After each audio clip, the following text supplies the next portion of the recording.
Alright, hey guys, and welcome back to the channel. And in today's video, I'm doing something a little bit different. We did obviously get episode 1 of season 7 of the Clone Wars animated series on Disney Plus just last night. I have now watched the episode twice, so what I wanted to do is kind of do a little bit of a review for you guys and kind of just give you my thoughts and like a brief overview of what the episode's actually about for those of you guys that haven't seen it yet. So if you haven't seen this yet, there is potentially spoilers for the episode. I mean, it's nothing huge, but it is going to give you a brief overlay of what the episode's actually about and what happens. So if you guys don't want to know and you want to watch it for yourself, I suggest clicking off the video. But with that said, I have my notes written out. I'm going to go through everything and we're going to talk about it right now. So if you are brand new to the channel, be sure to subscribe and turn on all notifications. And if you guys are hyped for the Clone Wars Season 7, be sure to leave a big thumbs up. And let me know down below in the comments if you guys want to see me do more of these episode reviews. I'm not sure if I'll do an episode review for every single episode, but if you guys like them and you want to see me do it, let me know down below. So with that said, let's jump into my notes.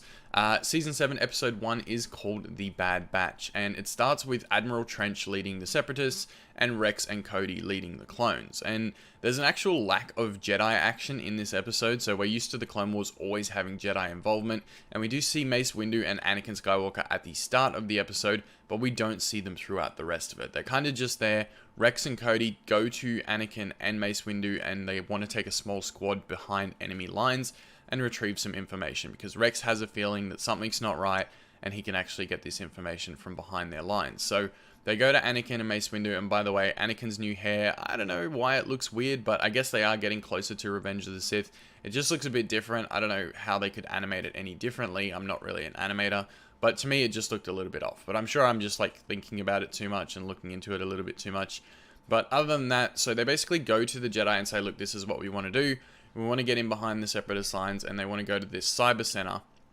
And in the cyber center, they can retrieve certain bits of information. And Rex has a suspicion, which he doesn't tell Mace Windu and Anakin, is that Echo is still alive. Now, Echo did supposedly die earlier in the Clone Wars, and he thinks that they're alive, and he thinks Echo's alive because of the battle plans that are being used by the Separatists. And he said that the Separatist plans that they've been using in their formations and how they know how to counter all of the clones' formations and the clones' attack plans is because they're all plans that Echo and Rex had drawn up together previously and what they'd already used on the Separatists. So he thinks that somehow Echo's still alive and that actually the Separatists are using Echo for the plans and for the coordination that the clones actually use in their attacks. So it's a long shot, which is why he didn't tell the Jedi, but he goes to this cyber center to try and figure out if this is actually true. So to go behind enemy lines, they only wanted to take a small squad to stop too much attention, but it didn't exactly work the way they wanted it to. So they did take a small squad, and they call in Clone Force 99, which is known as the Bad Batch. And basically what the Bad Batch is a bunch of mutated clones that have desirable abilities. So the first one is Hunter. He is kind of the leader of the group, and he has heightened senses. So he can sense things miles and miles away, better than a holo map. He has a good lay of land and things like that. Wrecker is the muscle. He's basically just got super strength, and he's a big egghead. He's really dumb, but he is really strong. So he comes in handy throughout the episode as well. The third one on the squad is called Tech, and self-explanatory. He's really good with technology. He cracks codes. He's good with calculations. He gets in through alarms and hacks systems and that kind of stuff. So he's really good with technology. And the fourth and final member of the Bad Batch is, of course, Crosshair. Now, Crosshair is the marksman, which again is pretty self-explanatory. He has a killer shot and doesn't miss very often. So he is there as their like sniper reinforcement. So he kind of sits up on a hill throughout the episode and just picks off B1 battle droids. And then he comes in at the end to save them and rescue them from where they are in the cyber center. So the goal for them is to infiltrate this cyber center and retrieve the information that they're looking for. But when they get there, of course, they're greeted by a swarm of droids because, well, why wouldn't there be? But a few things I wanted to touch on as well is that the animation looks amazing. It's a big step up from what it was. Obviously, with technology evolving, animation has become a lot better in the last couple of years. So it does look distinctly better than the originals. I'm actually watching season 3 right now in my rewatch, and I'm working through towards it, but I did want to watch season 7 as it released so I could do these videos for you guys. But there's a huge difference. You watch season 3 and then you watch season 7, and it's really noticeable. But you know, the animation looks great, and that's really one thing that I'm happy about.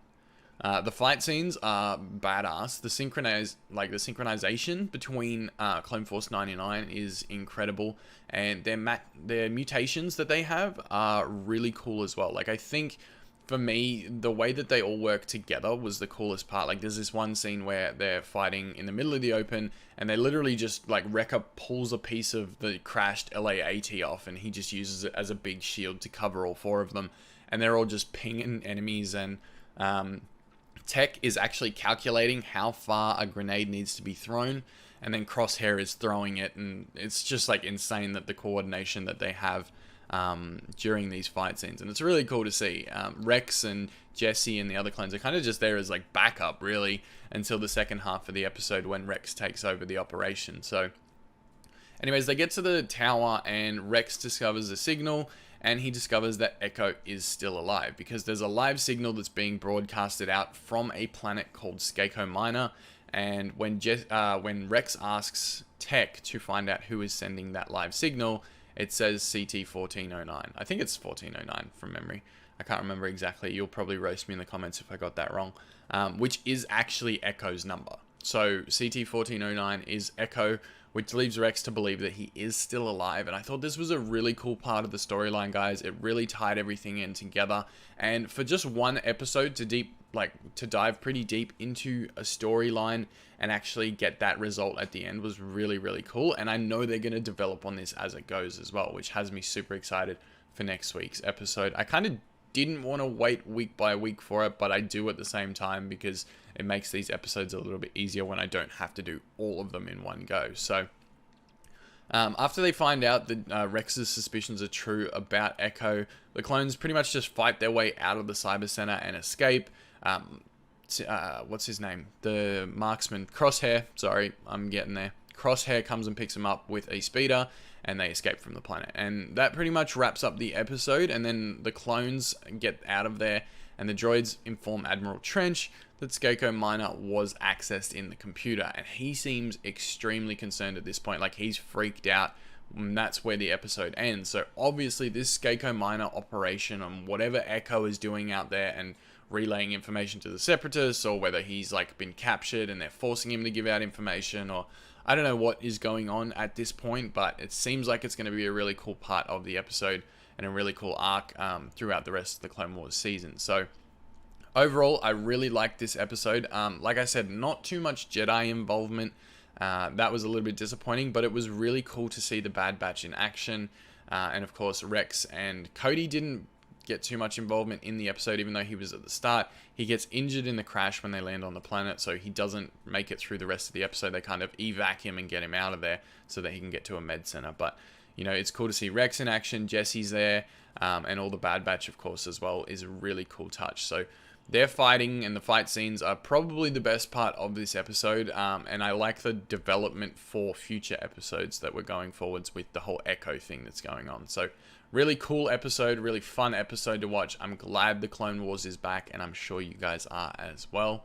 But like I said, let me know if you like these kind of breakdowns of the episode. I'm not going into huge detail. I'm just kind of giving you like off the top of my head thoughts on the episodes as they come out. So if you guys like this, leave a big thumbs up down below and let me know in the comments if you are enjoying this type of video, and I will look to do more in the future.